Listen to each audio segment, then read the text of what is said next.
Well, what was it like inside St. James Hospital when you were working there? What was when you? It was real nice. Well, first of all, when you were working there during the war years. Huh? What was it like when you first worked there? What was you would go on shift when? When would you start work? I'd started when we were training. We'd go from 7 in the morning till we eat breakfast there, and then we'd sit and work till 1 o'clock, and then we'd be off from 1 till 4, and then we had to go back from 5 to 7 or something like that. You'd work, or be in training, or you'd work. Oh yeah, we worked a lot. We used to have to wash bedpans. I can remember Geraldine Flanagan and I in there singing. And we were washing bedpans, dirty bedpans. And they just had the kind of a steamer thing you put it into. And we were singing at the top of our lungs, and Miss, whatever her name was, Miss something, Miss Lee came in and she said to me, "Why do you always sing it?" I said, "Well, it's better than crying." So, did they have a ward there for men hurt in the mines? Oh yeah, we'd have to take care of 10 men in one ward. Were they all miners? Oh, and they were so good to us. They were just crazy about us. They always tell us that we were working too hard, taking care of them. They were always worried about the nurses working too hard. Were they men with we were just kids, you know. Were they men with silicosis, or did they have injuries from the mines? Oh, a lot of them had silicosis. There was one guy came in, and I was in surgery, and I was a circulating nurse, and the whole surgery was marble, you know, marble floors and walls and stuff. And they took the guy in, and he was in shock, and they couldn't operate on him with the anesthesia. So they had to operate under shock. And while he was while he was being operated on, he kept saying, "Hey, Pard, you're making me cold, Pard." He had his leg taken off. A trapdoor shut in the mine and cut his leg off, and then his hip was off from here, and it was just like a great big roast beef with the leg sticking off of it. And when we had him in surgery, we were just he kept saying that, "Pard, don't be taking my covers, I'm cold." Come on, Pard. He was talking to his little kid. And the little kid was, I don't know, it was just a little kid, but the kid was he was cold from being hurt. And he kept saying, "Pard, you're pulling all my covers off." And that's what he kept doing all the time he was in surgery. And finally he got along good in surgery, but then when he came out, he got the Clostridium welchi. He must have got it down in the mine. It's because of gas gangrene. And he blew up and died. Did you see a lot of things like the gas gangrene, yeah. What was that like for you, Mom? Oh, I loved every bit of it. It's always exciting.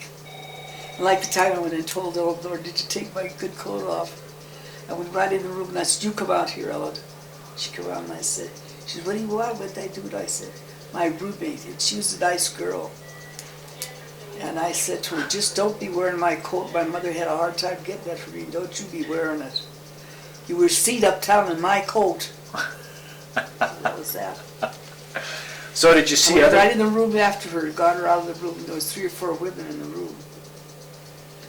Did it bother you to see the men that were hurt in the mines, or see the injuries that you saw? Oh, they had terrible injuries, some of them. Being working in those mines were just like being buried alive the other life.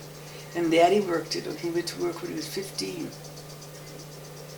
I told you he stood on a soap box or something to get his job. Well, what did you think when Dad went to work in the mountain con? Did that bother you? Huh? Did it concern you when your husband went to work in the mines after the war? Did your wife husband? Yeah, in the mountain con mine. Do you remember? Jack? He worked as a boiler maker underground. Your father was a boy. He went to work at the Western Irons. Right. He was a boiler maker at the Western Iron Works. Right. I don't know. You didn't know about... He got that in Seattle. Yeah. He got the training for it in Seattle. But you didn't know that he was working underground? He didn't tell you that? I didn't know that. Remember when he got hurt? How'd he get hurt? Got hit by a Dugan? Who? Dad. He got hit by a dude. Yeah. I don't remember that. Oh, okay. You don't remember that, huh? What Was about, that a rock or yeah, a piece of wood? when a rock hit him? In the Could mountain? be, I don't know. In the mountain con? Oh, okay. You don't remember that. Do you remember when your house caught on fire on Travonia Street? Oh, yeah. What was that all about? Well, we went to Mike Driscoll's baptism.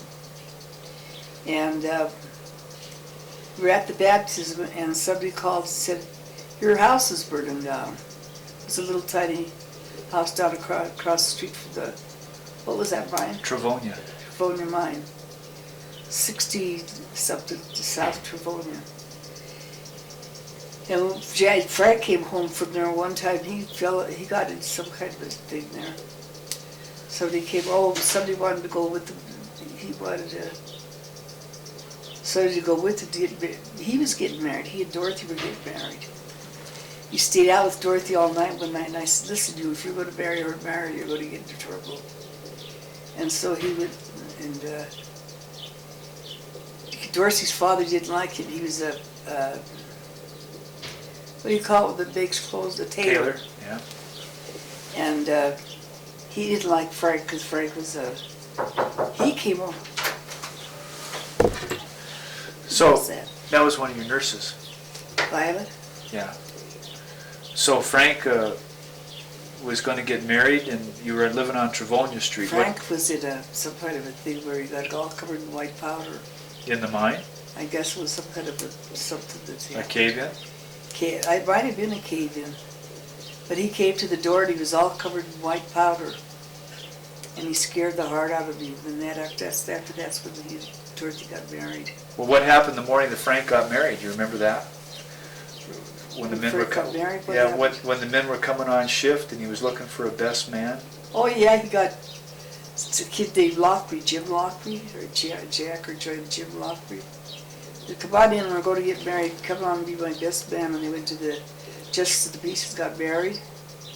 And then when the kids made their Holy Communion, she made her communion. She was baptized and became a Catholic. Well, when he invited... Dorothy did. Dorothy's a wonderful woman. When he invited his friend in to be his best man, what was his friend doing out in front of the house? Were there men going... He was going off shift or something. Well, was there a lot of men coming out of Travonia? Yeah. There was a lot of shifts. So you were used to growing up where there were lots of men, lots of working men walking to and from work? Always, yeah. We used to take care of at least 10 men in the wards to the hospital. Now, what happened... But they were always so worried that we were going to do too much for them. Well, what happened... So you were working at St. James and Dad was in North Africa, right? Dad was in the war, and you were working in the hospital? He was. I wanted to go in the Navy, Nurse Corps, and everybody raised hell with me. My father, mother, my brothers, nobody wanted me to go to the Nurse Corps. They thought something had happened to me. And they thought a lot of the soldiers did things that they shouldn't have done to the nurses. And I wanted to go real bad, but they would let me go.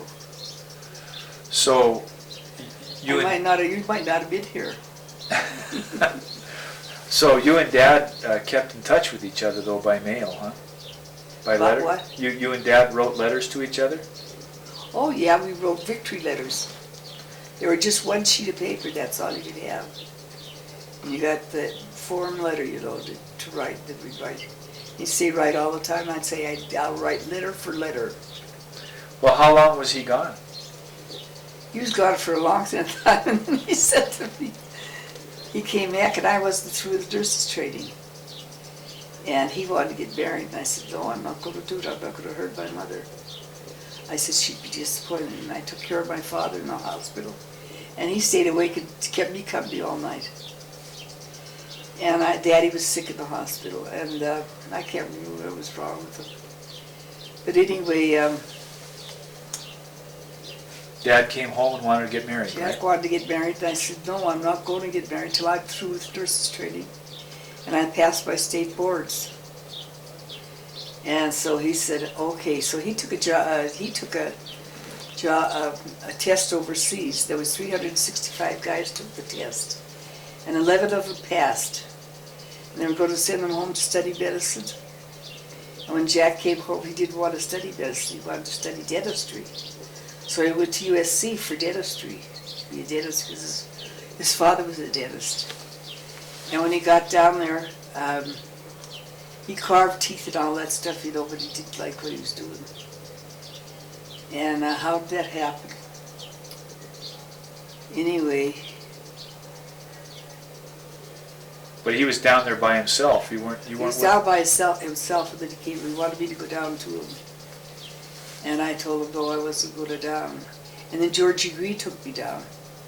And when we got to my cousin Marie Green's house in Bakersfield, and an old lady came out and said, she said, have you got a Mrs. Drizzle with you?